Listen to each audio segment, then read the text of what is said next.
आज हम आपके सामने आप ये जो बोर्ड देख रहे हैं इतने 25 पॉइंट्स हैं। तो ये पॉइंट्स किस लिए लिखे गए हैं, तो यहाँ से शुरुआत करते हैं। मेन चीज़ है अहम और दूसरी तरफ लिखा है हमने वहम।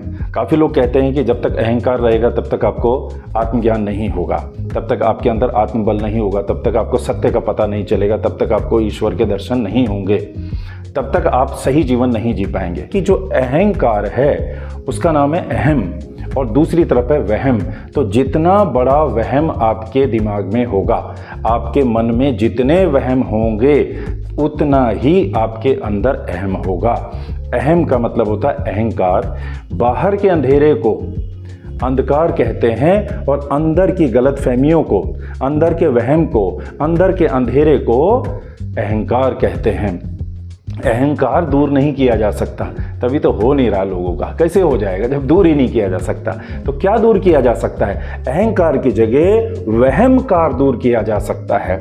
जो मन में वहम हैं, जो भी दुनिया में आप देखते हैं, पढ़ते हैं, सुनते हैं, तमाम तरह के वहम आपके जहन में आ जाते हैं, आपके मन में आ जाते हैं। तो आज आपको ये बताने के लिए वीडियो बनाई गई है कि इसमें 25 वहम अभी फिलहाल आपके सामने हैं। ये वहम को मिटाने के लिए सीरीज बनाई गई है, इसलिए आप सब्सक्राइब कर लें चैनल। अगर आपको इस सारे वहम, अपने जो दिमाग में वहम हैं, उनको दूर करने की इच्छा है। दूसरी बात, आपके मन में किसी भी शब्द को लेकर के अन्य कोई वहम है तो हमें कमेंट बॉक्स में लिखें कि मुझे ये वहम है, तो वो वहम आपको वीडियोस में आपको वो दूर कर दिया जाएगा। तो कौन कौन से वहम दूर करने वाले हैं? पहला है दर्शन या प्रदर्शन।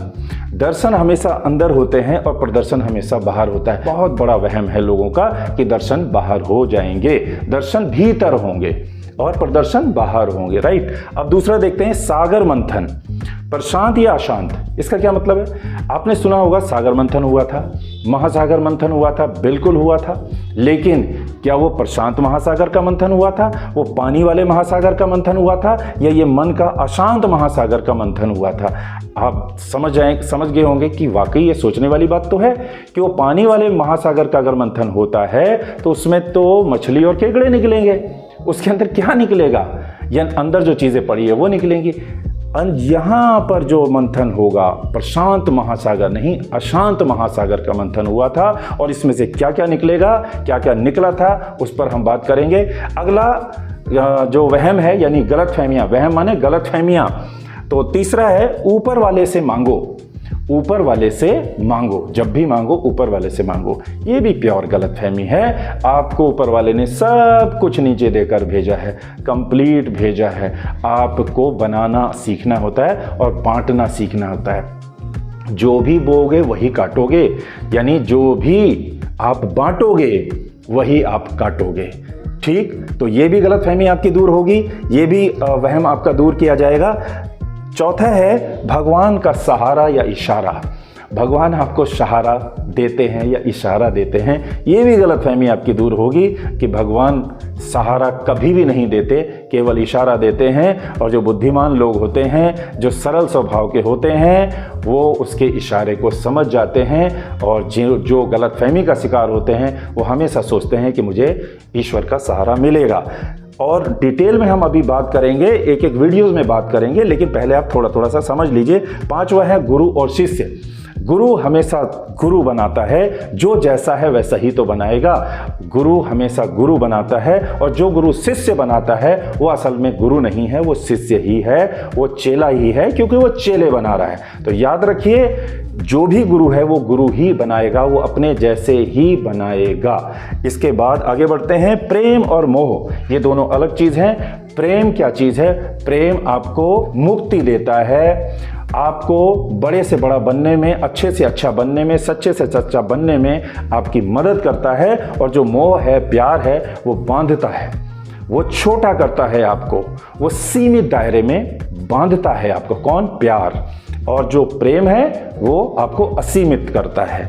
इसके बाद है याद करना और समझना। लोग सोचते हैं कि याद करना और समझना एक ही चीज़ है, बिल्कुल नहीं। जो याद करना है वो बिल्कुल ऐसा का ऐसे ही, किसी ने कहा आपने याद कर लिया, कहीं से पढ़ा आपने याद कर लिया, आपने उसमें कुछ भी नहीं किया, आपके प्रोसेसर ने प्रोसेसिंग उसको नहीं किया, बिना प्रोसेस के आपने उसको एज इट इज रख लिया। उससे आपकी गलतफहमी दूर नहीं होगी बल्कि गलतफहमी बढ़ेगी, यानी आप वहम के शिकार हो जाएंगे। और अगर आप उसको प्रोसेस करके, उसका मंथन करके, उसका चिंतन करके अगर काम करते हैं तो उसे कहते हैं समझना। इस पर भी हम बात करेंगे। आगे है कमीशन, मिशन और ऑटोमेशन। 3 तरह का जीवन है। एक है कमीशन, जिसके कृष्ण घोर विरोधी हैं।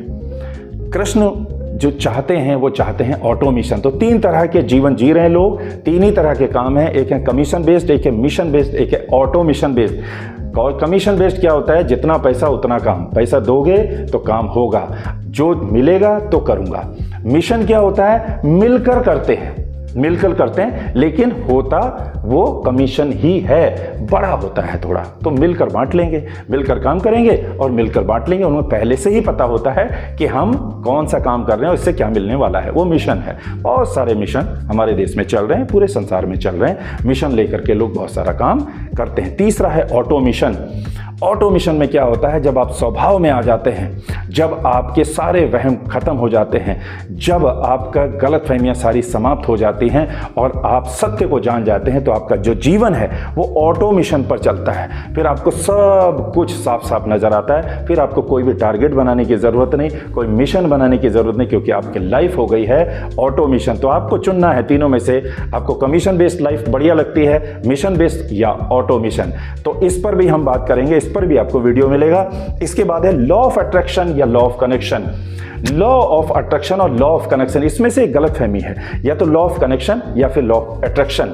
तो लॉ ऑफ अट्रैक्शन की जरूरत तब पड़ती है जब हमें सत्य का ज्ञान नहीं है कि यहां पर पूरा लॉ ऑफ कनेक्शन काम कर रहा है। आपकी एक एक चीज कनेक्ट है, आपकी आवाज कनेक्ट है, आपका माइंड कनेक्ट है। ऑनलाइन है ना ये माइंड, तो इसमें अट्रैक्ट करने की जरूरत क्या है? कनेक्शन से लाइट आती है, अट्रैक्शन से कभी सुना है लाइट आती है? इसी तो लाइट आ नहीं रही। लोग लॉ ऑफ अट्रैक्शन पर काम कर रहे हैं, गलतफहमी है उनकी, वहम है उनका, इसीलिए लॉ ऑफ अट्रैक्शन वास्तव में कोई काम नहीं करता। अगर किसी का काम बना है तो लॉ ऑफ कनेक्शन से बना है। तो आपको देखना है कि मुझे लॉ ऑफ कनेक्शन वाला जीवन चाहिए या लॉ ऑफ अट्रैक्शन वाला चाहिए। इस पर भी आपको वीडियो मिलेगा। और है एक वहम, शिक्षा और विद्या। शिक्षा बाहर की चीजों को प्राप्त करने के लिए जो भी चीजें आप सीखते हैं, आप खाना बनाना सीखते हैं, आप चलना सीखते हैं, आप तैरना सीखते हैं, आप कोई मशीन ठीक करना सीखते हैं, मशीन बनाना सीखते हैं, वो सब है शिक्षा। और जो आप आत्मज्ञान सीखते हैं, जो आप सत्य का ज्ञान सीखते हैं, सारे वहम दूर करते हैं, वो है विद्या। जो मैं आपको बता रहा हूं ये शिक्षा नहीं है, ये विद्या है, समझ लीजिएगा। जो आपको अंदर से निर्मल कर दे, अंदर से स्वभाव में ला दे, ऑटोमेशन पर आपकी लाइफ ला दे, वो है विद्या। और जो बाहर के चीजों को सीखने के लिए प्रेरित करे, सीखने के तरीके बताए, वो है शिक्षा। इसके बाद है वेद और वेदना। जितनी भी संसार में वेदनाएं हैं, वेदनाएं समझते होंगे आप, उन वेदनाओं को ऋषि मुनि ने समझा, उन वेदनाओं को उन्होंने जिया, उन वेदनाओं को समझने के बाद रचना की वेद की। आपको देखना है, अगर आपको वेदनाएं दिखती हैं तब तो समझ लीजिए कि आपको वेद सब समझ में आ जाएंगे। और अगर आपको वेदनाएं नहीं दिखती, दुनिया, वेदनाएं क्या होती हैं? पूरी दुनिया की समस्याएं जितनी भी अगर आपको दिख जाएं तो वो हो गई वेदना। आपको इस संसार की वेदना अगर समझ में आती है, व्यक्ति की वेदना, जानवरों की वेदना, पेड़ पौधों की वेदना, पर्यावरण की वेदना, ये सारी वेदनाएं आपको अगर समझ में आती हैं कि ये समस्या क्या है, तो समझ लीजिए आपको वेद तुरंत समझ में आ जाएंगे। और अगर आपको वेदना समझ में नहीं आती, अपने लाभ के लिए आप वेद पढ़ते हैं, आपको समझ में आने वाले नहीं हैं। तो वेद या फिर वेदना, तो वेदना पहले है, वेद बाद में है। तो वेदना को समझने के लिए ही वेद हैं। वेदना अगर आपको समझ में आ गई तो समझ लीजिए सारे वेद आपको समझ में। इसके बाद है इमोशनल या लूज मोशनल। फिर से बताता हूं, इमोशनल लोग या लूज मोशनल लोग। लोग कहते हैं ये बहुत इमोशनल है, कोई बार बार रो देता है ना, बिना बात के रो देता है, बिना बात के हंस देता है, बिना बात के गुस्सा हो जाता है, तो लोग उसके विषय में बोलते हैं ये ना इमोशनल बहुत है। गलत, ये है गलत फहमी, एक वहम है। असल में वो लूज मोशनल है। इमोशन किसे कहते हैं? एनर्जी के मोशन को एनर्जी के मोशन को इमोशन कहते हैं। और एनर्जी का जो मोशन है उस पर जब आपका कंट्रोल नहीं रह जाता, जब वो लूज हो जाता है, तब आप कभी भी रो देते हैं, कभी भी हंस देते हैं, कभी भी डिस्टर्ब हो जाते हैं, तब उसे कहते हैं लूज मोशनल, यानी उसे एनर्जी का लूज मोशन लग गया है। इमोशन जो था उसका, वो इमोशन उसके कंट्रोल से बाहर हो गया है, तो इसको बोलते हैं इमोशनल या लूज मोशनल। इस पर भी हम डिटेल में बात करेंगे।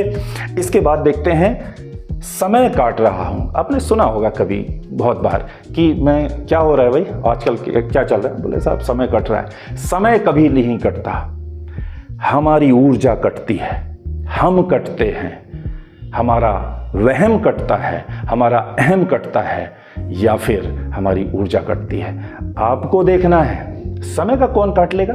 समय कैसे कट सकता है भाई? समय आपको दिखाई देगा तब काटेगा ना।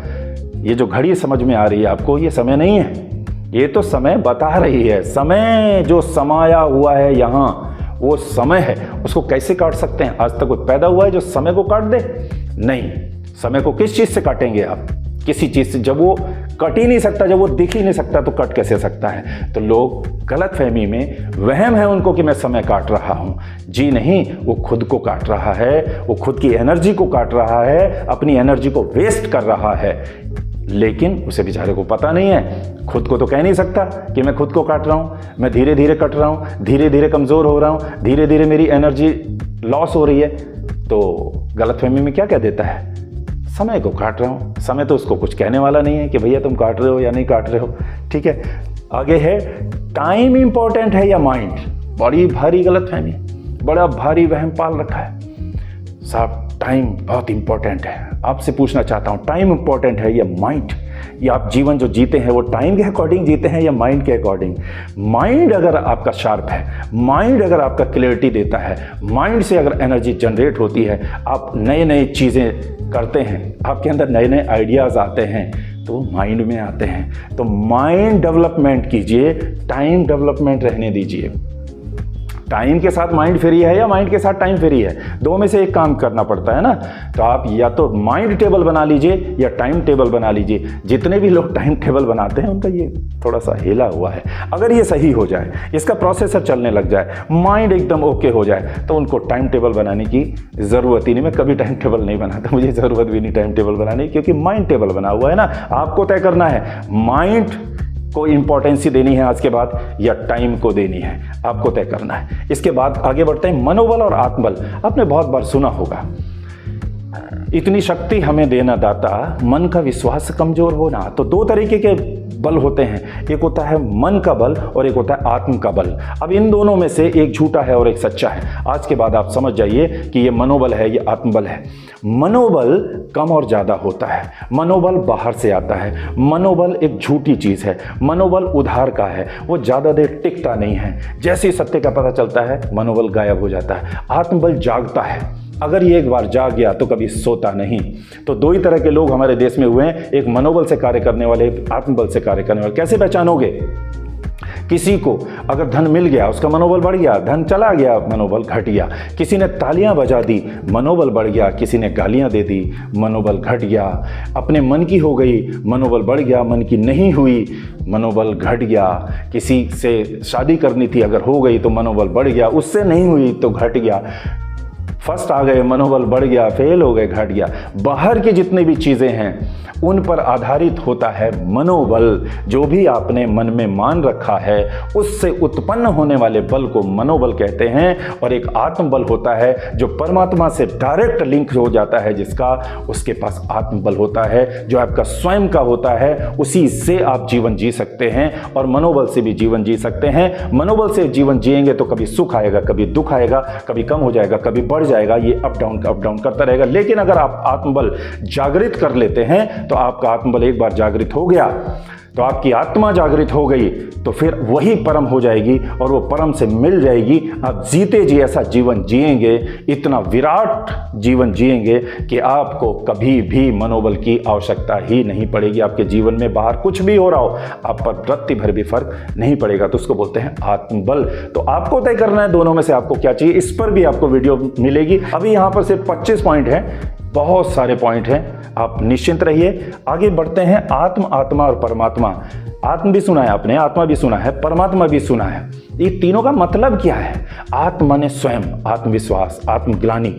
आत्मा होता है ना स्वयं को, तो आत्म कहते हैं। जब आप आत्म को जान लेते हैं तो आपके अंदर अनंत ऊर्जा, कैसे पता चलेगा कि आप जान गए या नहीं जान गए? आपके अंदर अनंत ऊर्जा उत्पन्न हो जाएगी, और उस अनंत ऊर्जा उत्पन्न हो जाएगी तो आत्म में आके मात्रा लग जाएगी, तो वो हो जाएगी आत्मा। आत्मा जागृत हो जाएगी। और जब उस बल के द्वारा आप अपने पर्सनल काम नहीं करते हैं, आप करते हैं यूनिवर्सल, आप जगत का कल्याण करेंगे। आपके अंदर जो आत्मबल आएगा वो पर्सनल काम के लिए नहीं होता। पर्सनल कामों के लिए मनोबल ही बहुत है, उधार का बल ही बहुत है, जिसके बारे में अभी बताया मैंने आपको। आत्मबल जो जागृत होता है वो होता है परमात्मा के कार्य करने के लिए।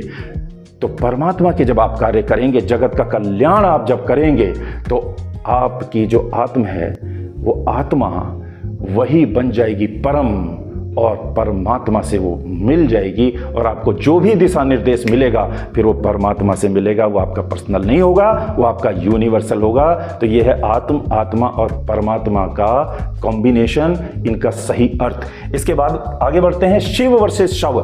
शव में अगर छोटी ई की मात्रा लगा दो तो शव ही बन जाएगा शिव। शव क्या चीज है? 5 तत्वों से मिलकर जो आपका शरीर बना है, मेरा जो शरीर बना है, ये शव है।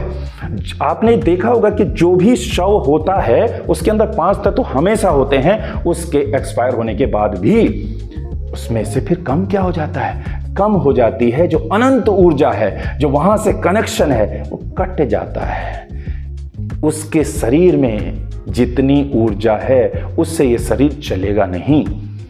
तो उससे जब कनेक्शन कट हो जाता है तो ये गाड़ी फिर चलती नहीं है। तो ये जो छोटी की मात्रा है इसी को बोलते हैं अनंत ऊर्जा, अनंत बल, जो उससे कनेक्शन मिला हुआ है। जैसे ही वो कट हो जाता है ये गाड़ी चलना बंद हो जाती है। तो लोग इस शिव को शव बता देते हैं।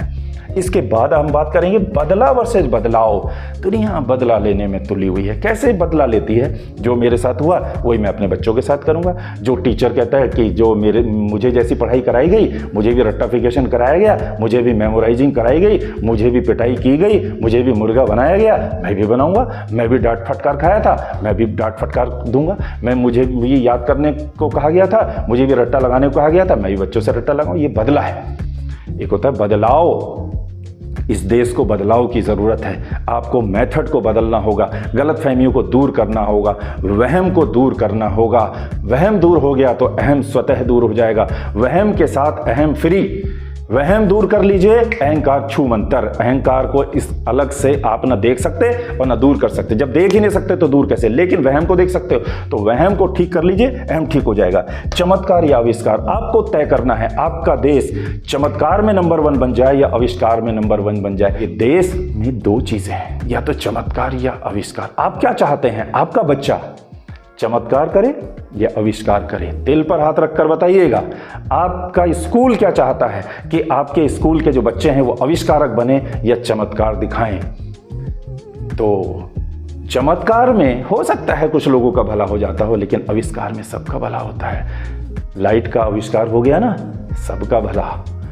अभी ये मोबाइल का आविष्कार हुआ ना, सबका भला। अब आप सोच के देखिए कि जो चमत्कार आपने देखे हैं, जो चमत्कार आप देख रहे हैं, क्या उसमें सबका भला हो रहा है? नो, हो भी नहीं सकता, हो भी नहीं सकता। तो आपको तय करना है, आपका देश, आपके बच्चे, आपका समाज चमत्कार आधारित हो या आविष्कार आधारित हो, दोनों हो सकते हैं। गलतफहमियों में रहेंगे तो चमत्कार आधारित, और अगर गलतफहमियां दूर हो गई, वहम दूर हो गए, अहम दूर हो गया, तो आविष्कार आधारित आपके अंदर से आविष्कार होंगे, क्योंकि डायरेक्ट कनेक्शन ऊपर से होगा। आपको सब कुछ दिखाई देगा, कि वेदना दिखाई देगी कि क्या क्या चीज़ों की परेशानियां हैं, उनको दूर करने के लिए आपके बच्चे आविष्कार करेंगे। आगे बढ़ते हैं। जीवन आग का दरिया है, डूब के जाना है। प्रेम आग का दरिया है, डूब के जाना। साहब डूब के कोई कहीं नहीं जाता, तैर कर जाना है। आज के बाद डूबने की बात नहीं करनी है, आज के बाद तैरने की बात करनी है। प्रेम में तैरना है, शिक्षा में डूबना नहीं है, पढ़ाई में डूबना नहीं है, पढ़ाई को डूब कर मत करो, पढ़ाई में तैर कर करो, पढ़ाई में तैरिए। बिजनेस में डूब कर मत करिए। बहुत सारे लोग बिजनेस में डूबे हुए हैं, कोई पढ़ाई में डूबा हुआ है, कोई किसी के प्यार में डूबा हुआ है, कोई पैसे में डूबा हुआ है। क्या मुसीबत है। डूबना नहीं है, आपको बिजनेस तैर कर करना है या डूब कर करना है, आप तय कीजिए। आपको प्रेम में डूबना है कि तैरना है, आप तय कीजिए। आपको शिक्षा में, पढ़ाई में डूबना है कि तैरना है, आप तय कीजिए। ऐसे ही संबंधों में आपको डूबना है या तैरना, कहीं डूबना नहीं है। आपको सब चीज़ों के बारे में तैरना सीखना है, और वो तैरना सिखाया जाएगा इस प्लेटफॉर्म पर जिसका नाम है बी एकलव्य, और इस चैनल पर। आगे बात करते हैं भारत और महाभारत। महाभारत सुनी है ना आपने, बड़ी भारी गलतफहमी है साहब। भारत बाहर है, महाभारत अंदर है। ये है महाभारत। देखते हैं ना, दिन भर महाभारत चलती है नहीं चलती है? चल रही है ना, बच्चों में भी चल रही है, बड़ों में भी चल रही है, सारे संबंधों में महाभारत। जब देखो जब यह महाभारत, इसी वजह से इससे दर्द चल रहा है। तो बाहर जो दिखता है आपको वो भारत है, अंदर जो चल रही है वो महाभारत है। इस महाभारत को जिसने जान लिया, इस महाभारत में दुर्योधन भी है, इस महाभारत में शकुनी भी है। जो भी शक करने वाला है वो शकुनी, जो धन का दुरुपयोग करता है, दूषित धन कमाता है, वो दुर्योधन, और जो सत्य पर चलता है वो कृष्ण, जो भ्रमित रहता है, जो सवाल पूछता है वो अर्जुन। आपको तय करना है, ये महाभारत को समझना है तो भारत समझ में आ जाएगा। अंदर के महाभारत को, महाभारत बाहर नहीं है, महाभारत अंदर है। इसके आगे बढ़ते हैं। मंदिर, पूजा, दिया और भगवान। मंदिर के दो पार्ट कर लीजिए। मन, दर। मन के दर को मंदिर बोलते हैं। मंदिर का दरवाजा खोलते हैं तो आप पहले सफाई करते हैं, तो ऐसे ही मन का दरवाजा आप खोलेंगे तो इसकी सफाई करेंगे। कैसे करेंगे ये आपको वीडियोस में बताया जाएगा। फिर जब सफाई हो जाती है तो आप दिया जलाते हैं। तो ऐसे ही यहाँ पर जब सफाई हो जाएगी तो दिया जलेगा अनंत ऊर्जा का, और अनंत ऊर्जा का जब दिया जल जाएगा तो सामने ईश्वर के दर्शन हो जाएंगे भीतर।